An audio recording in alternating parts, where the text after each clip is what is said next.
الحمد لله رب العالمين والعاقبة للمتقين والصلاة والسلام على سيد الأنبياء والمرسلين وعلى آله وأصحابه ومن تبعهم بإحسان إلى يوم الدين. اللهم صل على روح محمد في الأرواح وصل على جسد محمد في الأجساد وصل على قبر محمد في القبور. رب اشرح لي صدري ويسر لي أمري واحلل عقدة من لساني يفقهوا قولي. سبحان ربك رب العزة عما يصفون وسلام على المرسلين والحمد للہ رب العالمین.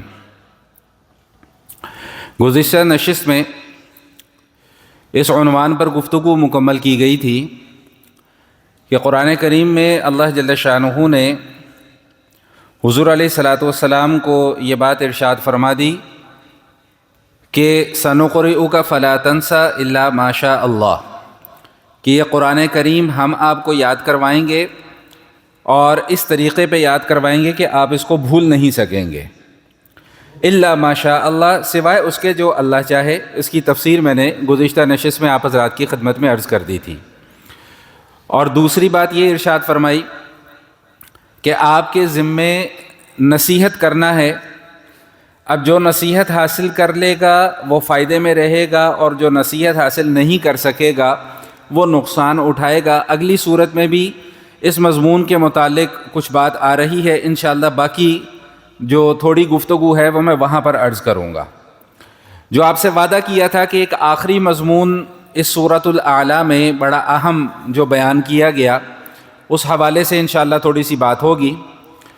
دیکھیے، آپ پچھلی صورت کے مضامین پر غور کیجئے گا، ذرا اپنے ذہنوں کو دوڑائیں. تو وہاں پر ہم نے پڑھا تھا کہ یوم تبلی السرائر فما لہ من قوت ولا ناصر، کہ قیامت والے دن جب رازوں پر سے پردہ اٹھا دیا جائے گا تو پھر فما لہ من قوت ولا ناصر، پھر جو بھی فیصلہ اللہ کی طرف سے ہوگا اس فیصلے سے بچنے کی کسی کے پاس نہ کوئی طاقت ہوگی، نہ وہاں پر کوئی مددگار ہوگا. اگر فیصلہ میرے خلاف چلا گیا تو میں کوئی طاقت استعمال کر کے اس فیصلے کو تبدیل نہیں کروا سکتا، یا میں یہ سوچوں کہ جی کوئی آ کر میری مدد کرے گا اور میرے خلاف جانے والے فیصلے کو کوئی خدا نہ خواستہ اللہ پر زور زبردستی کر کے تبدیل کروا لے گا، تو ایسا ممکن نہیں ہے. تو وہاں پر یہ گزارش بھی عرض کی تھی جب اس صورت کے مضامین کا آغاز ہوا تھا کہ اس صورت میں اللہ تعالیٰ نے وہ اصول بیان فرما دیے ہیں کہ جن اصولوں پر عمل کر کے ہم اپنی آخرت کو سنوار سکتے ہیں، اپنی آخرت کو بہتر بنا سکتے ہیں، کہ جب رازوں پر سے پردہ اٹھایا جائے تو ہمیں شرمندگی کا سامنا نہ کرنا پڑے. دیکھیں، دو ہی صورتیں ہوتی ہیں نا، جب کسی کے راز پر سے پردہ اٹھ جائے تو اس کی دو ہی صورتیں ہیں، یا تو اسے شرمندگی ہوگی یا اسے مسرت ہوگی. شرمندگی والا کام خراب ہے، مسرت والا کام بہتر ہے کہ اگر میرے راز پر سے پردہ اٹھ جاتا ہے اور اس سے مجھے خوشی محسوس ہوتی ہے تو یہ میرے حق میں بہتر ہے. تو اس صورت میں اللہ تعالیٰ نے 3 ایسے اصول بیان فرمائے ہیں کہ اگر ان اصولوں پر باضابطگی سے اور پابندی سے عمل کر لیا جائے تو آخرت کی نجات بہت حد تک ممکن ہے. فرمایا کہ قد افلح من تزکا وذکر اسم ربہ فصلی. ان 2 آیتوں میں 3 اصول بیان ہوئے ہیں. سب سے پہلے بات تو یہ ارشاد فرمائی کہ قد افلح من تزکا، تحقیق وہ شخص فلاح پا گیا، کامیاب ہو گیا جس نے تزکیہ کیا. وذکر اسم ربہ، دوسرا اصول کہ جس نے اپنے رب کے نام کا ذکر کیا، اور تیسرا اصول فصلی، جس نے نماز پڑھی. اب یہاں پر بڑی توجہ کے ساتھ یہ چند گزارشات ہیں، یہ سماعت فرما لیجئے. سب سے پہلے تو یہ سمجھ لیں کہ فلاح کا معنی کیا ہوتا ہے. فلاح، کامیابی جسے ہم کہتے ہیں، لفظی معنی تو اس کا ہے کامیابی، لیکن حقیقت میں اس کا معنی یہ ہوتا ہے کہ فلاح ایسی کامیابی کو کہتے ہیں جس کے بعد ناکامی کوئی نہ ہو. دنیا میں بھی ہمیں کامیابیاں ملتی ہیں، لیکن دنیا کی کامیابی عارضی ہوتی ہے. کبھی ایسا ہوتا ہے کامیابی مل گئی، کبھی ناکامی ہو گئی، یعنی وہ کامیابی مستقل طور پر برقرار رہتی نہیں ہے. کبھی کبھی ناکامی کا سامنا بھی کرنا پڑتا ہے. کوئی آدمی کاروبار کرتا ہے، پہلے بہت کم تھا کاروبار، پھر اچانک کاروبار زیادہ ہو گیا تو کہتے جی میں اپنے کاروبار میں کامیاب ہو گیا. اور پھر خدا نہ خواستہ کوئی حالات ایسے آ جاتے ہیں، کاروبار پھر ڈاؤن ہو جاتا ہے، تو کہتے ہیں جی میرا کاروبار ناکام ہو گیا۔ تو فلاح ایسی کامیابی ہوتی ہے کہ جس کے بعد ناکامی کا کوئی تصور نہیں ہے، اور یہ کامیابی صرف آخرت میں ہی جا کر ممکن ہے، آخرت سے پہلے یہ کامیابی ممکن نہیں ہے۔ فمن زحزح عن النار وادخل الجنۃ فقد فاز، قرآن خود کہہ رہا ہے کہ جو جہنم کی آگ سے بچا لیا گیا اور جنت میں داخل کر دیا گیا، فقد فاز، در حقیقت یہی کامیاب ہے۔ تو حقیقی کامیابی آخرت میں جا کر ملے گی، لیکن ملے گی کس کو؟ سب سے پہلا اصول ارشاد فرمایا کہ من تزکا، جس نے اپنا تزکیہ کیا۔ دیکھیں تزکیہ کا جو لفظ ہے یہ قرآن کریم میں کئی مقامات پر استعمال ہوا ہے، اور جو اس کے لفظی معنی ہوتے ہیں وہ ہوتے ہیں پاک کرنے کے، یعنی خود کو پاک کر لینا، یہ تزکیہ ہے۔ زکوٰۃ کے متعلق بھی، زکوٰۃ کو بھی زکوٰۃ اس لیے کہا جاتا ہے، یہ بھی اسی لفظ سے بنی ہے کہ یہ مال کو پاک کر دیتی ہے، مال کے اندر سے جو میل کچیل ہوتا ہے وہ نکال دیتی ہے زکوٰۃ، تو اس لیے مال پاک ہو جاتا ہے، اس لیے زکوٰۃ کو بھی زکوٰۃ کہتے ہیں۔ تو یہاں پر جو فرمایا کہ قد افلح من تزکا، فلاح اس کو ملے گی جو اپنا تزکیہ کرے گا، اس حوالے سے یہ سمجھ لیجئے کہ بنیادی طور پر تزکیے کی 3 صورتیں ہیں۔ سب سے پہلا تزکیہ عقیدے کا تزکیہ ہے، دوسرا تزکیہ ظاہری جسم اور لباس کا تزکیہ ہے، اور تیسرے نمبر پر تزکیہ ہے اعمال کا تزکیہ۔ عقیدے کا تزکیہ ہونے کا کیا مطلب ہے، یا عقیدے کا تزکیہ کرنے کا مطلب کیا ہے کہ اپنے عقائد کو ہر قسم کے کفر سے، ہر قسم کے شرک سے، ہر قسم کی بدعات سے، ہر قسم کی توہم پرستی سے بچا لینا، پاک کر لینا، یہ عقیدے کا تزکیہ ہے۔ کہ اگر میں یہ کہتا ہوں قل ھو اللہ احد، کہ اللہ ایک ہے، تو آنکھیں بند کر کے میں کہتا ہوں کہ اللہ ایک ہے، میں اللہ کے سوا کسی کو کوئی دوسرے کو جانتا نہیں۔ اگر میں کہتا ہوں ولم یکن لہ کفوا احد، اللہ جیسا کوئی نہیں ہے، تو حقیقت میں کسی کو نہ اللہ جیسا مانتا ہوں نہ اللہ جیسا سمجھتا ہوں، یہ ہے عقیدے کا تزکیہ۔ چاہے وہ مخلوق میں کتنے ہی بڑے مقام پر کیوں نہ ہو، کتنے ہی اونچے مقام پر کوئی نہ ہو، رہے گی وہ مخلوق ہی، وہ خالق کی برابری بولیں بھائی نہیں کر سکتا۔ خالق خالق ہے، مخلوق مخلوق ہے، خالق اور مخلوق کی برابری ہمسری ممکن ہی نہیں ہے، یہ تقابل ہی درست نہیں ہے۔ میں اس کی مثال یہ دیا کرتا ہوں، یہ ایسا ہی ہے کہ جیسے ایک سائڈ پہ پراڈو کھڑی ہو، ایک طرف مہران کھڑی ہو، میں کہوں یار یہ مہران پراڈو کا برابرہ کر سکتی ہے؟ نہیں کر سکتی، وہ خالق ہے، مخلوق خالق کی برابری نہیں کر سکتی۔ مخلوق کو مقام جتنا مرضی اونچا مل جائے، دوسری مخلوقات میں اس کا مقام بے شک کتنا ہی اونچا کیوں نہ ہو، میں اگر تھوڑا سا کھل کے الفاظ استعمال کر دوں، چاہے کتنا ہی بڑا کوئی نبی کیوں نہ ہو، چاہے کتنا ہی بڑا کوئی ولی کیوں نہ ہو، چاہے کتنا ہی بڑا کوئی درویش کیوں نہ ہو، چاہے کتنا ہی بڑا کوئی پیر کیوں نہ ہو، چاہے کتنا ہی بڑا کوئی ملا کیوں نہ ہو، چاہے کتنا ہی بڑا کوئی حضرت کیوں نہ ہو، وہ اپنے اسی مقام پر رہے گا، اس مقام سے باہر نہیں نکل سکتا۔ اسے اس مقام سے نکال کر خالق کی برابری میں لانا یہ ظلم ہے۔ ان الشرک لظلم عظیم، یہ ہے عقیدے کی پاکیزگی۔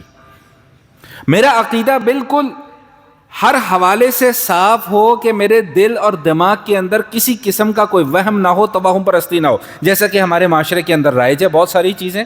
جوتی الٹی پڑی ہوئی ہے تو ایسا ہو جائے گا، جوتی سیدھی پڑی ہوئی ہے تو ایسا ہو جائے گا، آنکھ پھڑک رہی ہے تو یہ ہو جائے گا، بائیں آنکھ پھڑک رہی ہے تو یہ ہو جائے گا، خارش ہو رہی ہے تو پیسے آ جائیں گے۔ تو میں ایسے لوگوں کو کہا کرتا ہوں کہ بھائی خارش ہونے سے پیسے نہیں آئیں گے، فی الحال تمہارے ہاتھ سے پیسے جائیں گے، ڈاکٹر کے پاس جاؤ، اپنی خارش کا علاج کرواؤ۔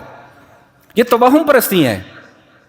چھت پر کوا آ کر بیٹھ گیا تو ایسے ہو جائے گا، الو بیٹھ گیا تو ایسے ہو جائے گا، جھولے پر بیٹھ کر ٹانگ ہلا دی تو یہ ہو جائے گا، شام کو جھاڑو لگا دی تو یہ ہو جائے گا، بلی آگے سے کاٹ گئی تو اب سفر نہیں کرنا ہے، فلاں نہیں کرنا ہے، ڈمکانا نہیں کرنا ہے۔ لا حول ولا قوت الا باللہ۔ پتہ نہیں، مجھے تو یہ سمجھ میں نہیں آتی کہ ہماری دماغ میں یہ باتیں آتی کہاں سے ہیں۔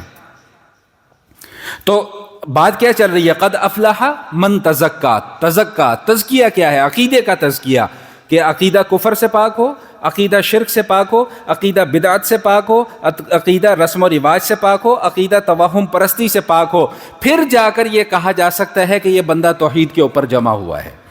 وگرنہ جو اس وقت ہماری کیفیت ہے وہ ملی جلی کیفیت ہے کہ اللہ بھی ہے، اللہ کو بھی مان رہے ہیں، لیکن اللہ کے ساتھ اللہ کے برابر بھی لا کر ہم نے کھڑے کر دیے ہوئے۔ بالکل وہی حال جو مکہ والوں نے کیا تھا۔ ان سے جب کہا جاتا تھا کہ بھائی ان بتوں کی تم کیوں پوجا کرتے ہو، وہ کہتے ہیں ہم پوجا تھوڑی کرتے ہیں ان کی، ہم ان کو دیوتا نہیں مانتے، ہم اپنا خدا نہیں مانتے، ہاں ہم خدا کا رشتہ دار ضرور مانتے ہیں، یہ ہمیں خدا کے قریب لے کر جائیں گے۔ وہی بالکل وہی بعینی وہی کیفیت ہماری ہے کہ بھئی یہ خدا نہیں ہے لیکن یہ ہمیں خدا کے قریب لے کر جائیں گے۔ بھئی خدا خود کہتا ہے کہ میں تمہارے قریب ہوں، وَإِذَا سَأَلَكَ عِبَادِي عَنِّي فَإِنِّي قَرِيب، میں تمہارے قریب ہوں۔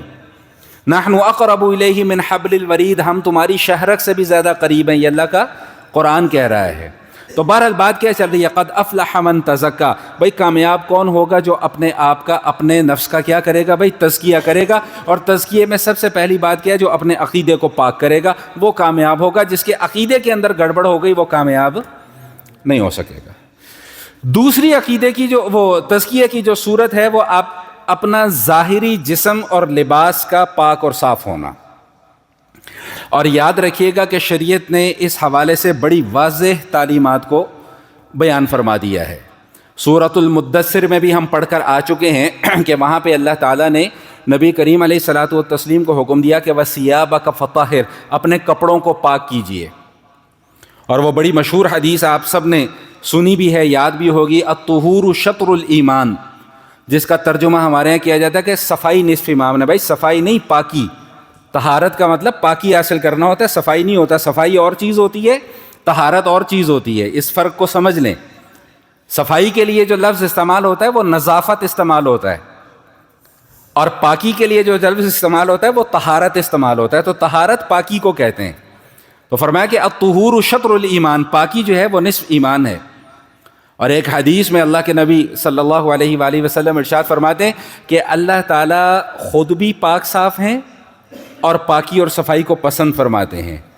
اللہ خود بھی نظیف ہیں، صاف ہیں، ستھرائی پسند ہیں اور ستھرائی کو پسند فرماتے ہیں۔ اور اس کے بعد جو جملہ ارشاد فرمایا وہ ارشاد فرمایا کہ اپنے صحن جو ہوتا ہے نا، صحن، ان کو صاف رکھا کرو اور یہودیوں کی مشابہت نہ اختیار کیا کرو۔ یعنی اپنی جسم کی ظاہری پاکی کے ساتھ ساتھ ہمیں اپنے گھروں کو بھی صاف ستھرا رکھنے کا حکم دیا گیا۔ فرمایا کہ اپنے گھروں کی صفائی کا خیال رکھا کرو اور یہود کے ساتھ مشابہت اختیار نہ کرو۔ معلوم یہ ہوا کہ اس دور کے یا اس سے پہلے دور کے جو یہود تھے وہ صفائی پسند نہیں تھے، اس لیے نبی کریم علیہ الصلاۃ والتسلیم نے ہمیں حکم دیا کہ بھئی صفائی کا خیال رکھو۔ جس طرح اپنا ظاہر پاک کرتے ہو، اپنا باطن پاک کرتے ہو، اپنا ظاہر بھی پاک کرو۔ تمہارا گھر بھی صاف ستھرا ہونا چاہیے۔ کوڑا کرکٹ گھروں کے اندر، یہ جو میں اب یہ جو گفتگو ہوگی اس کا جو میں ایک چھوٹا سا کلپ بناؤں گا وہ اپنے گھر والوں کو ضرور سنوا دیجئے گا۔ یہ گھروں کی خواتین ہوتی ہیں نا جی، گھروں کی صفائی ستھرائی کی ذمہ داری تو خواتین کی ہے۔ گھر کچرے کے ڈھیر بنے ہوئے ہیں اس وقت ہمارے۔ اللہ معاف فرمائے، بعض گھرانے تو ایسے ہوتے ہیں کہ ان کے گھر کے اندر گھسو تو دل کرتا ہے کہ جس قدم سے آئے اسی قدم سے واپس لوٹ جاؤ۔ بچوں کے پیشاب کی بدبو آ رہی ہے، پیمپر ہیں تو وہ جناب جہاں دل کیا پھینک دیا۔ اور خدا کا خوف نہیں ہے بھائی، اپنے گھر کے اندر کیوں شیاطین کا تم خیر مقدم کر رہے ہو؟ جتنی زیادہ ناپاکی ہوگی یاد رکھیے گا اتنے زیادہ شیاطین گھر کے اندر گھسیں گے۔ یہ جو ہم کہتے ہیں نا جی فلاں نے جادو کر دیا، یا وہ جادو وادو کچھ نہیں ہوتا، تمہاری اپنی حرکتیں جو تمہارے سامنے آ رہی ہیں۔ صفائی کا جو خیال نہیں کیا جاتا گھر کے اندر، جگہ جگہ کچرا ہے، جگہ جگہ کوڑا ہے، جگہ جگہ ناپاکی ہے۔ خیال نہیں کرتے کہ بھئی یہ میرے ایک جاننے والے ہیں، ہمارے عزیز ہیں، میں نے ان کے یہاں جو نظام دیکھا خدا کی قسم طبیعت خوش ہو جاتی ہے۔ انہوں نے گھر کی ایک حدود بنائی ہوئی ہے، اس حدود کے اندر کسی گھر والے کو، کسی باہر والے کو چپل لے کر جانے کی اجازت نہیں ہے، چاہے آپ کی چپل صاف ہی کیوں نہ ہو۔ اور وہ رتی برابر نہیں چوکتے کہ اگر کوئی مہمان بھی آیا ہو وہ غلطی سے چپل لے جائیں، وہ بھائی چپل اتارو چپل اتارو۔ کیوں بھائی چپل کیوں؟ بھائی یہاں نماز پڑھنی ہوتی ہے ہمیں۔ مزہ آتا ہے پھر ایسی جگہوں پہ جانے کا۔ اور ہم اپنے گھروں کی حالت دیکھ لیں تو ہمارے اپنے گھروں کی حالت کیا؟ بچے نے پیشاب کیا، وہیں پہ ایسے بس ہلکا سا پوچھا لگایا، وہی پوچھا وہ اسی گھر کے اندر ایک کونے پہ رکھ دیا، اور اس کی بدبو جو ہے نا جی وہ پورا گھر اب اس سے معطر ہو رہا ہے۔ اللہ کے نبی کیا فرمانا کہ اپنے صحن کو پاک صاف رکھو، یہودیوں کی مشابہت اختیار نہ کرو۔ ہم نے صحن کیا اپنا پاک کرنا تھا بھائی، ہم سے تو اپنا ملک نہیں پاک رکھا جاتا، صاف رکھا جاتا۔ گاڑی جا رہی ہے، گاڑی کا شیشہ کھلے گا، جوس کا ڈبہ نکلے گا باہر، پیزے کا ڈبہ نکلے گا باہر، چپس کا ریپر نکلے گا باہر۔ شرم نہیں آتی اپنے ملک کو گندا کرتے ہو؟ یہ آج کل تو بڑی سختی ہو رہی ہے نا، یہ ہیلمٹ، سیٹ بیلٹ اور یہ وہ۔ میں تو کہتا ہوں کہ میرا اگر بس چلے اور حکومت وقت تک میری یہ بات کوئی پہنچا سکے تو ضرور پہنچائے کہ جو شخص یہ حرکت کرے اس میں 5,000 کے بجائے 10,000 کا جرمانہ ہونا چاہیے۔ شرم ہی نہیں آتی، احساس نام کی کوئی چیز ہی نہیں ہے۔ میرے ایک جاننے والے مجھے بتا رہے تھے کہ جاپان میں ہفتے میں ایک دن محلے والے سارے اکٹھے ہو کر خود اپنے محلے کی صفائی کرتے ہیں، اپنی گلی کی صفائی کرتے ہیں۔ ہم اپنے گھر کا کچرا اٹھا کر دوسرے کے سامنے رکھ دیتے ہیں، او آئے گا خود ہی اٹھا کے لے جائے گا، آپ ہی کر لے گا، صاحب سانو کی ہے۔ یہ جو سانو کی ہے کہ جب مرض ہمارے اندر پیدا ہو گیا نا، اس نے بڑی بڑی خرابیاں پیدا کر دی ہیں۔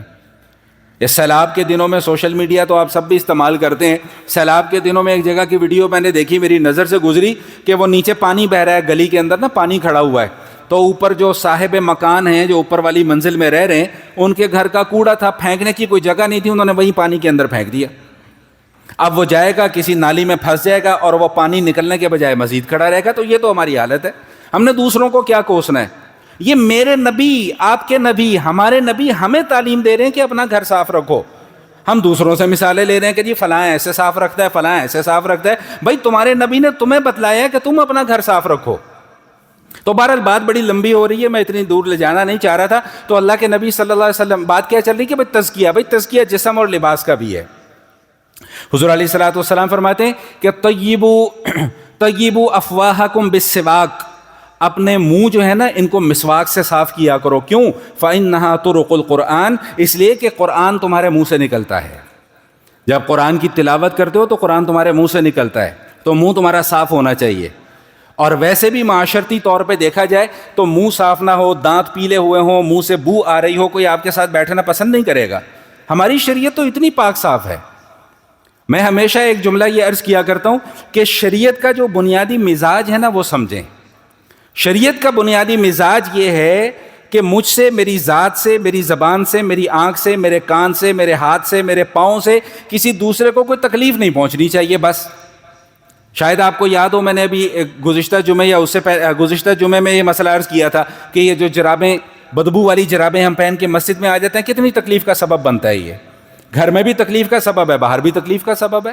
تو یہ چھوٹی چھوٹی چیزیں ہیں جن کا خیال ہمیں خود رکھنا ہوتا ہے۔ تو حضور علیہ الصلوۃ والسلام کیا ارشاد فرماتے ہیں کہ طیبوا افواہکم بالسواک، بھائی اپنے منہ جو ہے نا اس کو مسواک کے ساتھ پاک کیا کرو، صاف کیا کرو۔ فإنہا طرق القرآن، اس لیے کہ یہاں سے قرآن کریم جو ہے وہ نکلتا ہے۔ اسی طرح یہ جو ناخن کاٹنا ہے، زیر ناف بال صاف کرنا ہے، کلی کرنا، ناک میں پانی ڈالنا، نبی کریم علیہ الصلوۃ والتسلیم نے ان سارے اعمال کو فطرت کے تقاضے قرار دیا ہے۔ ابھی تفصیل کا موقع نہیں ہے، انشاءاللہ پھر کبھی موقع ملے گا، پھر تفصیل بھی عرض کریں گے آپ کے سامنے۔ میں مختصر سی چند باتیں آپ کے سامنے عرض کر دوں۔ یہ ناخن جو ہے، ناخن، حضور علیہ الصلوۃ والسلام کا معمول جو کتابوں میں ملتا ہے کہ حضور علیہ الصلوۃ والسلام سے ہر جمعرات کو ناخن کاٹنا ثابت ہے۔ اگر ہر جمعرات نہیں تو 15 دن کے بعد، زیادہ سے زیادہ 40 دن تک کی اجازت ہے۔ 40 دن کے بعد پھر گناہ ہوگا۔ اگر 40 دن تک کسی نے ناخن نہیں کاٹے یا زیر ناف بال یا یہ بغلوں کے بال صاف نہیں کیے اور 40 دن سے اوپر ہو گئے، اب گناہ شروع ہو جائے گا، اس کے اوپر مکروہ تحریمی ہے۔ اول تو کوشش یہ کرنی چاہیے کہ ہر ہفتے صفائی کی جائے۔ بھائی ناخن بڑے ہوئے ہیں، میل اس کے اندر پھنس رہا ہے، اسی ہاتھوں سے کھانا کھا رہے ہیں، کراہیت نہیں آتی؟ وہی خواتین، گھروں کی جو خواتین ہیں اسی سے آٹا گوندھ رہی ہیں، اسی سے روٹی پکا رہی ہیں، ناخن اتنے لمبے رکھے ہوئے، کیوں رکھیں جی؟ فیشن ہے جی، لا حول ولا قوت الا باللہ۔ اللہ کے پھٹکار پڑتی ہے ایسے فیشنوں کے اوپر۔ ہمیں تو حکم یہ دیا جا رہا ہے کہ بھئی اپنے ناخن کاٹو، صاف رکھو ناخن۔ اور ویسے بھی ناخن بڑے ہوں تو ویسے کراہیت آتی ہے، دیکھنے میں کراہیت محسوس ہوتی ہے۔ اسی طرح یہ جو زیر ناف بال ہیں، بغلوں کے اندر، انڈر آرمز جسے ہم کہتے ہیں، اور زیر ناف بال جو ہیں، یہ ایک گندگی کا گڑھ ہوتا ہے۔ اسی لیے ہمیں حکم دیا گیا کہ بھئی ان بالوں کی صفائی رکھا کرو تاکہ پاکی رہے اور صفائی رہے۔ تو یہ میں چند باتیں آپ حضرات کے سامنے اس لیے عرض کر رہا تھا کہ فرمایا کہ قد افلح من تزکا، بھئی کامیاب وہ ہوگا، فلاح اس کو ملے گی جو تزکیہ کرے گا، جو عقیدے کا تزکیہ کرے گا، جو اپنے جسم کا تزکیہ کرے گا، اپنے جسم کو، اپنے لباس کو پاک صاف رکھے گا، اسے کامیابی ملے گی۔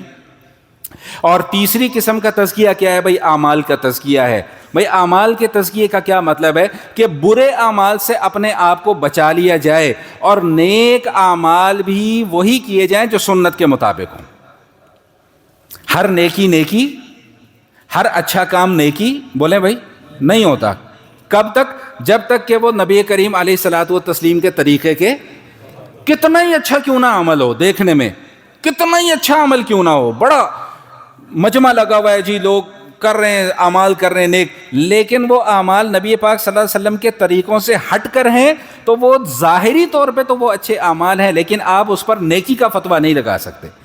نیکی کب بنے گی؟ جب وہ آقا کریم علیہ الصلوۃ والتسلیم کے طریقے کے مطابق ہوگی۔ یہ ہے اعمال کا تزکیہ۔ تو فرمایا کہ قد افلح من تزکا، بھائی کامیاب وہ ہوگا جو تزکیہ کرے گا۔ تزکیہ کی 3 صورتیں میں نے آپ کو بتا دی، بھائی اپنے عقیدے کا تزکیہ، اپنے اعمال کا تزکیہ، اپنے جسم اور لباس کا تزکیہ۔ دوسرا اصول جو فلاح کا بتایا وہ کیا؟ فرمایا کہ وَذَكَرَ اسْمَ رَبِّهِ، جس نے اپنے رب کے نام کا ذکر کیا۔ اس پر پہلے بھی بات ہو چکی ہے، آج پھر آ گئی ہے، تھوڑی سی بات آج پھر ہوگی۔ قرآن کریم میں اللہ پاک ارشاد فرماتے ہیں یا ایھا الذین آمنوا اذکروا اللہ ذکرا کثیرا وسبحوہ بکرۃ واصیلا، کہ اے اہل ایمان اللہ کا ذکر کیا کرو اور بہت زیادہ ذکر کیا کرو۔ وَسَبِّحُوهُ بُكْرَةً وَأَصِيلًا، اور صبح شام اپنے رب کی تسبیح کو بیان کیا کرو۔ اب یہ اللہ کا ذکر کیا ہے؟ اللہ کے ذکر کا یہ مطلب نہیں ہوتا کہ صبح صبح 4 بجے سپیکر کھول دو اور ساری عوام کا دماغ جو ہے نا وہ خراب کرنا شروع کر دو، یہ اللہ کا ذکر نہیں ہوتا۔ سپیکر کھول کے، اچھا ہمارے یہاں مصیبت یہ بن گئی بھی ہے، ہمارے مولویوں کا مزاج یہ بن گیا ہوا ہے کہ جب تک وہ سپیکر کھول کے شور نہ مچا لیں ان کی روٹی نہیں ہضم ہوتی ہے، ایسا لگتا ہے مجھے۔ وہ جو حلوے مانڈے پاڑے ہوتے ہیں نا، وہ حلوے مانڈے نیچے نہیں اترتے جب تک کہ وہ سپیکر کھول کے شور شرابہ نہ کر لیں۔ یہ کوئی اللہ کا ذکر نہیں ہے۔ دوسرے کو پریشان کرنا یہ کوئی اللہ کا ذکر نہیں ہے۔ دوسروں کو تکلیف پہنچانا، اذیت میں مبتلا کرنا یہ کوئی اللہ کا ذکر نہیں ہے۔ اللہ کا ذکر کیا ہے کہ ہر وہ عمل جس سے اللہ کی یاد آتی ہو، یہ اللہ کا ذکر ہے۔ دوسرے کو اذیت میں مبتلا کرنا، اس سے کون سا اللہ یاد آتا ہے بھائی؟ ایک آدمی بیمار ہے بیچارہ، نیند کی گولی کھا کے سویا ہوا ہے، آپ صبح صبح سپیکر کھول کے اس کی نیند حرام کر رہے ہیں، یہ کون سا اللہ کا ذکر ہو رہا ہے؟ یہ کوئی اللہ کا ذکر تھوڑی، تو شیطانیت ہے۔ یہ کوئی بچہ پڑھ رہا ہے، وہ اپنی پڑھائی کے اندر مصروف ہے، آپ کا سپیکر ہی نہیں بند ہونے پہ آ رہا، تو اس پہ تو کوئی یہ تو نہیں کہہ سکتا کہ میں اللہ کا ذکر کر رہا ہوں، یہ تو آپ دوسروں کو پریشان کر رہے ہیں۔ تو اللہ کا ذکر کیا ہے؟ ہر وہ عمل جس سے اللہ تعالیٰ کی یاد آتی ہو وہ اللہ کا ذکر ہے۔ اب وہ چاہے نماز کی صورت میں ہو، چاہے روزے کی صورت میں ہو، چاہے تلاوت کی صورت میں ہو۔ تھوڑی سی تفصیل عرض کر دیتا ہوں، بات کو سمجھنا آسان ہو جائے گا۔ علماء فرماتے ہیں کہ 3 قسم کا ذکر ہوتا ہے۔ ایک ذکر وہ ہوتا ہے جو زبان سے کیا جاتا ہے، جس پر ابھی ہم 1-2 جمعے سے بات کرتے چلے آ رہے ہیں۔ زبان سے کا ذکر کیا ہے؟ سبحان اللہ پڑھ لیا، یہ بھی اللہ کا ذکر ہے۔ الحمدللہ پڑھ لیا، یہ بھی اللہ کا ذکر ہے۔ اللہ اکبر، لا الہ الا اللہ، لا حول ولا قوت الا باللہ، حسبنا اللہ ونعم الوکیل، درود شریف پڑھ لیا، یہ سب کیا ہے بھائی؟ اللہ کا ذکر ہے۔ کلام پاک کی تلاوت کر لی، یہ اللہ کا ذکر ہے۔ یہ کون سا ذکر ہو رہا ہے؟ جو زبان سے کیا جا رہا ہے۔ کوئی بھی تسبیح پڑھ لیں، کوئی بھی عمل کر لیں، کوئی بھی لفظ اللہ کے ناموں میں سے لے لیں، وہ اللہ کا ذکر ہے۔ اور دوسری قسم کا ذکر کیا ہوتا ہے؟ دوسری قسم کا ذکر وہ ہوتا ہے جو دل سے کیا جاتا ہے۔ علماء فرماتے ہیں کہ دل کا ذکر کیا ہے؟ علماء فرماتے ہیں دل کا ذکر یہ ہے کہ کسی وقت گوشہ تنہائی میں جاؤ اور بیٹھ کر اللہ تعالیٰ کی نعمتوں کو اپنے دل کے اندر یاد کرو کہ اللہ نے مجھے کیا کیا دیا ہوا ہے۔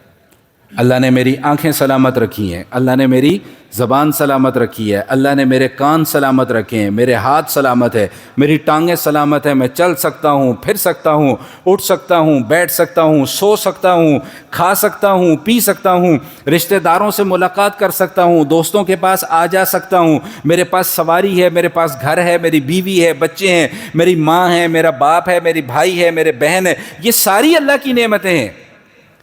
اور جب تنہائی میں بیٹھ کر بندہ دل سے ان نعمتوں کو یاد کرتا ہے تو یہ ذکر قلبی ہے، یہ قلب سے، دل سے اللہ کا ذکر کیا جا رہا ہے۔ اور تیسری قسم کا ذکر کیا ہے؟ فرمایا کہ ذکر بالجوارح۔ ذکر بالجوارح کیا ہے؟ کہ آپ کے اعضاء اللہ کا ذکر کر رہے ہوں۔ اعضاء اللہ کا ذکر کب کرتے ہیں؟ یہ جو ہم نماز پڑھ رہے ہیں یہ اللہ کا ذکر ہے۔ اب نماز پڑھتے ہوئے جب ہم اللہ اکبر کے لیے ہاتھوں کو اٹھائیں گے، یہ ہمارے ہاتھ اللہ کا ذکر کر رہے ہیں۔ جب ہم زبان سے کہہ رہے ہوں گے اللہ اکبر، یہ ہماری زبان اللہ کا ذکر کر رہی ہے۔ جب ہم رکوع میں جا رہے ہیں، جھک رہے ہیں، یہ میری کمر جو ہے وہ اللہ کا ذکر کر رہی ہے۔ جب ہم سجدے میں جا رہے ہیں، میرا چہرہ، میری پیشانی، یہ اللہ کا ذکر کر رہی ہے۔ یہ ہے ذکر بالجوارح۔ حج کے لیے جا رہے ہیں، جو سفر کر رہے ہیں، یہ سفر اللہ کا ذکر ہے۔ عمرے کے لیے جا رہے ہیں، جو سفر کر رہے ہیں، یہ سفر کیا ہے بھائی؟ یہ اللہ کا ذکر ہے۔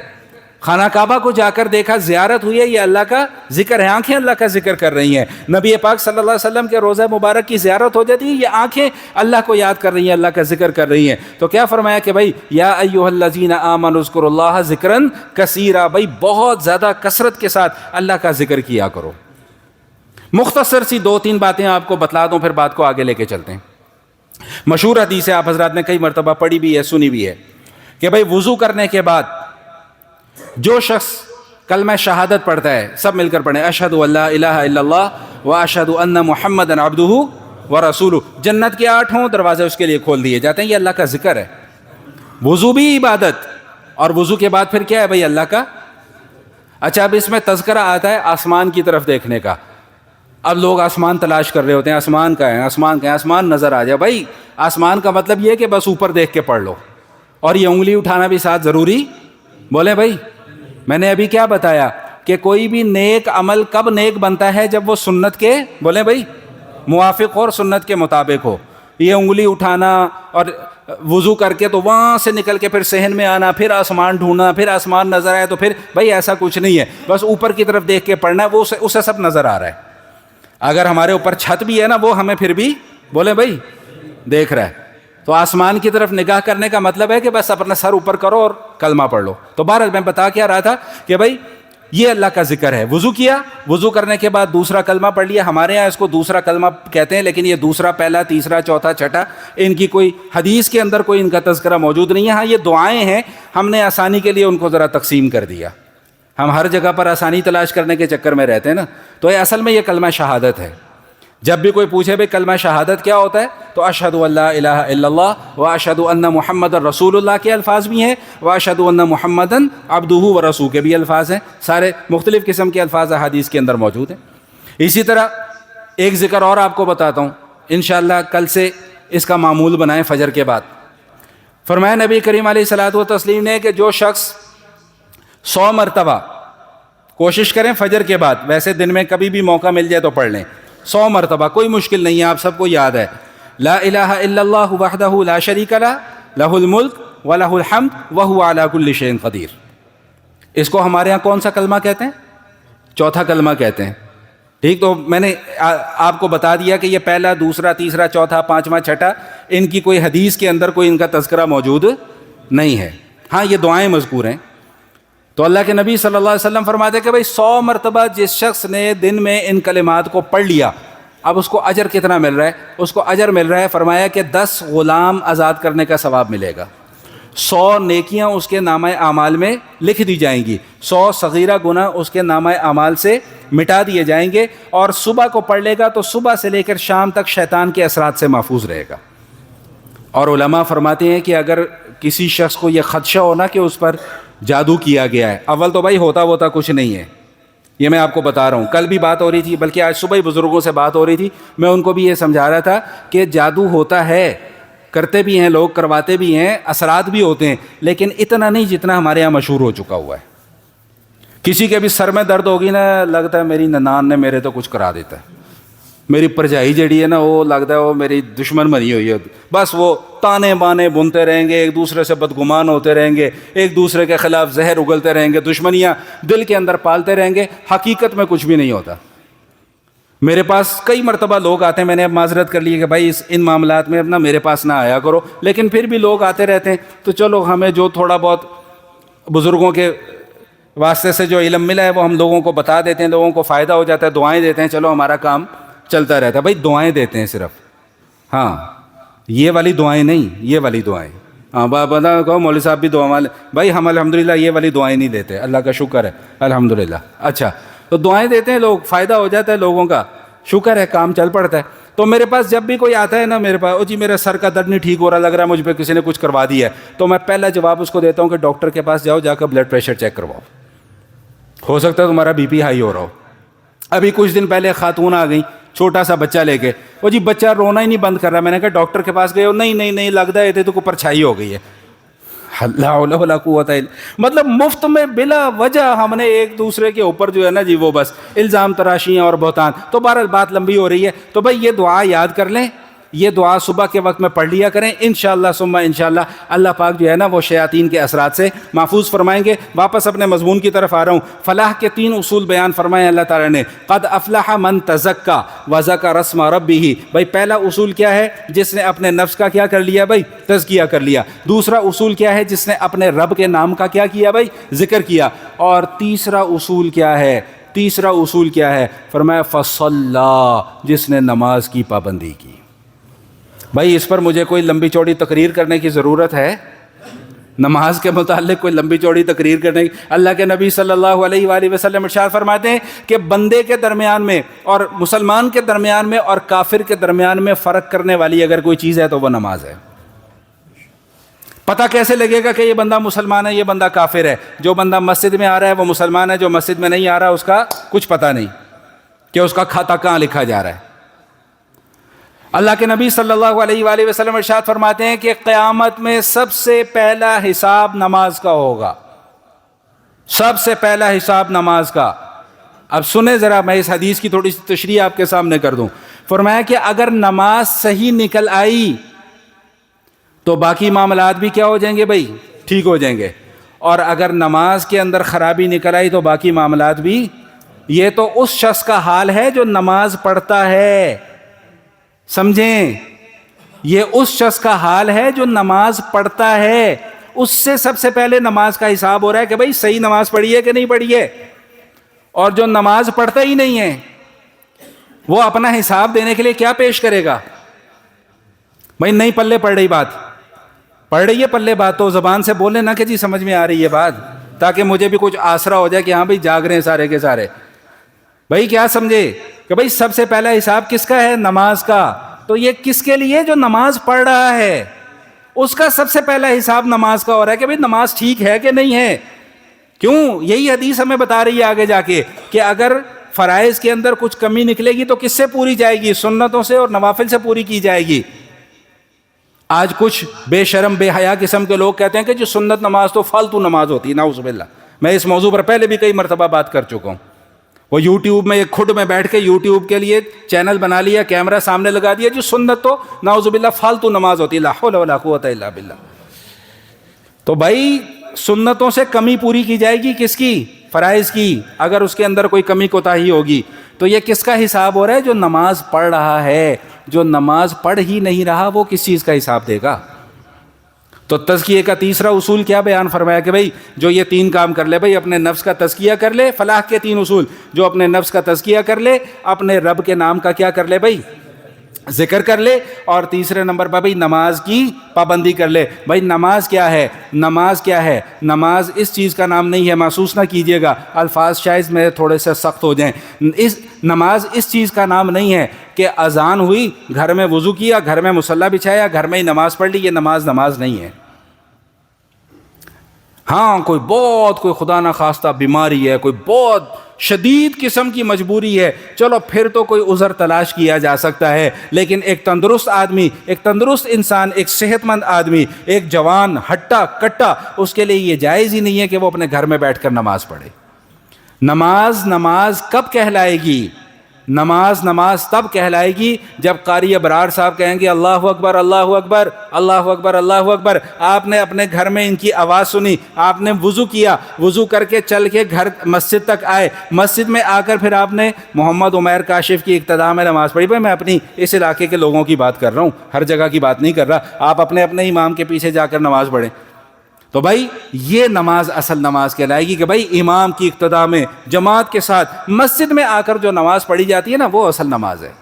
باقی تو بھائی پھر نمازیں اس طرح کی تو سارے ہی پڑھی دیں۔ بہرحال میں بات کو مختصر کر رہا ہوں۔ تو بھائی یہ فلاح کے 3 اصول جو ہیں وہ اللہ تعالیٰ نے اس صورت کے اندر بیان فرما دیے اور ارشاد فرمایا کہ بل تؤثرون الحیات الدنیا والآخرۃ خیر وابقیٰ۔ ان ساری چیزوں کے باوجود تم آخرت کو چھوڑ کر دنیا کے پیچھے پڑے ہوئے ہو۔ بل تؤثرون کا لفظ آیا، تؤثرون کا مطلب کیا کہ تم ترجیح دیتے ہو دنیا کو۔ آج ہماری بالکل یہی حالت ہے کہ دین ہے ہمارے اندر، میں یہ نہیں کہتا کہ کوئی بے دین ہو گیا نعوذ باللہ، دین ہے ہمارے اندر، لیکن ترجیح کس کو ہے؟ دنیا کو۔ دین ہے ہمارے اندر لیکن محنت کس کے لیے ہو رہی ہے؟ بولے بھائی، دنیا کے لیے۔ دین کے لیے وہ محنت نہیں ہو رہی جو ہونی چاہیے۔ دین بھائی مشقت برداشت کرنے سے آتا ہے. نرم نرم بستروں پر بیٹھ کر دین نہیں حاصل ہو جاتا. نرم گرم بستروں پر بیٹھ کر نیکیاں نہیں مل جاتی. 8-8 ٹن کے اے سی لگا کر 4 ہیٹر لگا کر عبادتیں کرنے سے وہ عبادت کا روح حاصل نہیں ہوتی, وہ عبادت کا مزہ حاصل نہیں ہوتا. عبادت کا مزہ کب ہے؟ جب آپ سخت سردی میں اپنے گھر سے نکل کر آئے, صبح فجر کے وقت میں آ کر مسجد میں نماز پڑھیں, تب عبادت کی روح سمجھ میں آئے گی کہ ہاں عبادت ہوتی کیا ہے. باقی عبادتیں تو چلتی رہتی ہیں. اور اسی لیے اللہ نے فرمایا کہ بل تؤثرون الحیات الدنیا, بھائی دین ہے تمہارے اندر لیکن ترجیح کس کو دے رہے ہو تم؟ دنیا کو دے رہے ہو. لیکن تمہیں اس بات کا اندازہ نہیں کہ اللہ خود قرآن میں آگے کیا کہہ رہا ہے, والآخرۃ خیر وابقی. لیکن 2 لفظوں میں پوری کی پوری بات سمجھا دی کہ بھائی آخرت بہتر بھی ہے اور ہمیشہ رہنے والی ہے. یہ بہتر بھی نہیں ہے اور ہمیشہ رہنے والی بھی نہیں ہے, اس کے مقابلے میں آخرت بہتر بھی ہے اور آخرت ہمیشہ رہنے والی ہے. اور پھر فرمایا کہ ان ھذا لفی الصحف الاولی صحف ابراہیم و موسیٰ. یہ نہ سمجھنا کہ تمہارے اوپر ہم نے کوئی نئے اور انوکھے احکامات کو نازل کر دیا. یہ احکامات تمہارے پاس بھی ہیں اور تم سے پہلی امتوں میں بھی یہ احکام موجود تھے. یہ جو قرآن کا پروگرام ہم نے فلاح کا بیان کیا ہے نا, صحف ابراہیم و موسیٰ, ابراہیم علیہ الصلوۃ والسلام پر جو صحائف نازل ہوئے, صحائف کہتے ہیں چھوٹی کتاب کو, کتابچہ. بڑی کتاب قرآن, تورات, زبور, انجیل. صحف چھوٹے چھوٹے کتابچے جو کئی انبیاء پر نازل ہوئے. موسیٰ علیہ الصلوۃ والسلام پر کون سی کتاب نازل ہوئی بھائی؟ جی لا حول ولا قوۃ الا باللہ. بھائی موسیٰ علیہ السلام پر تورات نازل ہوئی, کیا ہو گیا؟ بچپن سے پڑھتے آ رہے ہیں. موسیٰ علیہ الصلوۃ والسلام پر تورات نازل ہوئی, لیکن یہاں اللہ کا قرآن کیا کہہ رہا ہے؟ صحف ابراہیم و موسیٰ, یعنی موسیٰ علیہ الصلوۃ والسلام کو تورات کے علاوہ بھی کچھ کتابچے دیے گئے تھے. ان کے اندر بھی یہی بات مذکور تھی کہ بھائی اگر فلاح چاہتے ہو تو یہ 3 کام کرنے پڑیں گے. حضرت شاہ ولی اللہ رحمۃ اللہ تعالیٰ علیہ فرماتے ہیں کہ بھائی 4 چیزیں ایسی ہیں جو ہر شریعت کے اندر بنیادی طور پہ اصول کی بنیاد پر قائم رہی ہیں. سب سے پہلی چیز طہارت, جس پر ابھی تفصیلی بات آپ کے سامنے میں کر چکا ہوں. دوسری چیز وہ فرماتے ہیں کہ سماحت. سماحت کا معنی کیا ہوتا ہے؟ سماحت کا معنی ہوتا ہے کہ اپنے آپ کو بری عادتوں اور بری خصلتوں سے بچانا.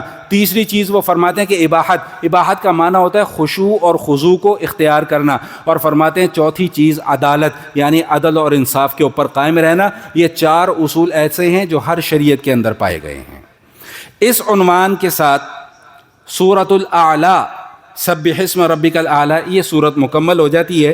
اور اس کے بعد سورۃ الغاشیہ کا آغاز ہوتا ہے. ٹائم ہے ابھی 12 منٹ کے 18 منٹ؟ 18. چلیں 2-3 منٹ بس ابتدائی 1-2 باتیں عرض کر کے پھر بات کو ختم کرتا ہوں. الغاشیہ, غاشیہ کا معنی ہوتا ہے چھا جانے والی. قیامت کے کئی نام قرآن کریم میں ذکر کیے گئے ہیں, آپ پڑھ کر آ چکے ہیں. حاقہ بھی پڑھ کر آ چکے ہیں, ابھی آگے القاریہ بھی آ رہا ہے. یہاں پر الغاشیہ آ گیا, ڈھانپ لینے والی. یعنی قیامت کی ہولناکی ایسی ہوگی کہ وہ ہر چیز کو اپنی آغوش میں لے لے گی. هل اتاک حدیث الغاشیہ.